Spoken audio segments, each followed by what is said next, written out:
So we're still at 4,300 meters, so still very high. There's no air. It's been a very, very challenging day, but I'm so happy that I did it.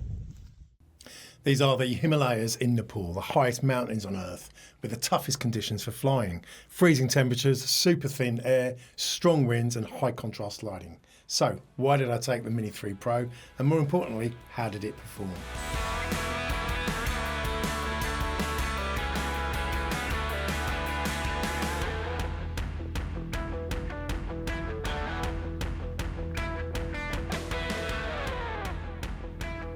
Hello, I'm Ian and I am just back from my trip to India and Nepal, which included an 8-day, 83km or 51-mile hike, climbing to over 4,500 metres or over 15,000 feet altitude across the Gosaikunda Pass and staying at the sacred Gosaikunda Lakes. Impossibly thin air, brutal climbs with steps that seem to go on forever, basic accommodation with no electricity or hot water, but the most incredible views whichever way you looked. Mountains soaring up into the skies, snow-capped peaks as far as you could see, and the most incredible sunsets looking down on the world below. But Nepal isn't just soaring Himalayas. It also has Chitwan to the south with hot, humid jungle and its fair share of jungle inhabitants, including rhinos, elephants, tigers and crocodiles. So yes, this was definitely one of my more adventurous mountain hikes. But man, it was incredible. Flying into Mumbai and having some time there on the way to Nepal meant I had to go through a country that completely bans the import of drones and is well known for destroying drones confiscated at customs. Given these risks, I took the Mini 3 Pro, being the very best spec drone that I could just about handle being confiscated or destroyed. Simple as that. As I learned in Iceland, when you have a drone that isn't necessarily the most expensive pride and joy, you can actually push things a little more and often get even better pictures and video. Like these clips up at the highest I have ever flown a drone, 15,000 feet, 4,400 metres high at the Gosaikunda Lakes. The temperature was way too cold for lithium batteries to be performing properly. The air was so thin that the props had to work twice as hard. That, coupled with the winds blowing in completely the wrong direction, meant that any flight was risky, with the flight times reduced down to less than 20 minutes for the battery, and the flight speeds also reduced due to the thin air. This flight was heading back up along the mountain pass that I had just climbed down an hour or two earlier. The wind was blowing hard in the wrong direction, blowing the drone away from my takeoff point, and the low battery return to home kicked in way earlier than I expected. But I still managed to get the photos and videos that I wanted, capturing all the crazy terrain around me and that amazing low sun shots looking down onto the clouds below. But crucially, the Mini 3 Pro came safely back across that icy cold lake and lived to fly another day.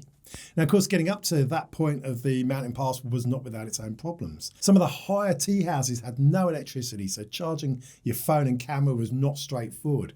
And this one at Fedi really was perched high up on the mountainside, a bit like the castle in Where Eagles Dare. Clouds briefly clearing to show off the incredible views and mountain peaks towering all around us. But again, no power, no hot water, pretty basic accommodation to say the very least. But after an early 6 a.m. start, we climbed that last 900 metres and made it up to the mountain pass around midday. Absolutely incredible views in every direction, with iconic Nepali prayer flags fluttering every which way you looked. 2 hours later, after the mountain pass, we descended around 200 metres to the tiny settlement of Gosaikunda Lakes. And to be honest, I was genuinely exhausted. That's the pass we came down from, up there, down the pass, and these are the mountains all around us. So we're still at 4,300 metres, so still very high. There's no air. It's been a very, very challenging day. We're still above the clouds. We're so high. But what a fantastic day. I've been putting on the sunscreen like nobody's business, and yet I feel a little bit rugged. As you can tell, there's just no air. And I will admit, I just had no energy at the end of it all. But anyway, there we go.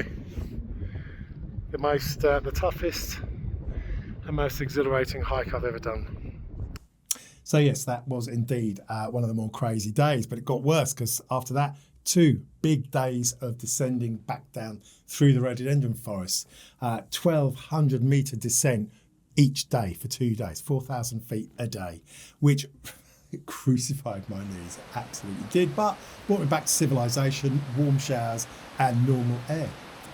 And after a bus ride that I would very much prefer to forget, with its huge valley drop-offs and absolutely no crash barriers to be seen, I finally got to the rest and recuperation part of the trip, namely a cheeky bit of whitewater rafting and then a few days down in Chitwan, the huge jungle national park to the south of Nepal that borders with India.